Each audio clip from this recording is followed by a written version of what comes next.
और अभी तो रुको, क्लाइमैक्स अभी बाकी है। दर्द दिलवा में तो होला बड़ी लेकिन कबो शोर ना करे। कि अरे दर्द दिलवा में तो होला बड़ी लेकिन कबो शोर ना करे। आ तारा कोरवा में सुतल का ए जान हे चंदनवा के कबो भोर ना पड़े।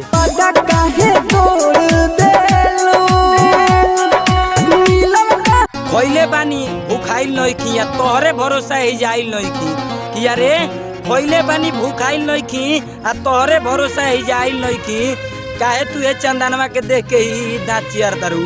हम तार रूप देखे खातिर खाई नइखी। दिल तोड़ के तू ना जा बेवफा कहीं जमाना।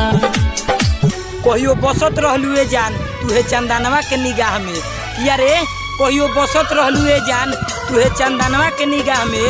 हम कैसे खुश बाड़ू जाके पियवा के बाह में। बेवफा सुनो तारा प्यार में जिंदगी खराब कली हनी। अरे सुनो भाई, अगर वीडियो अच्छा लगल बा तो लाइक करो मर्दे। अगर चैनल पर नया बनो तो चैनल के सब्सक्राइब करो। आए अगर तोहरो नाम के शायरी बनावे के बा तो नीचवा कमेंट करो। देखो कमेंट लिखत हो यही में। Bye bye Tata.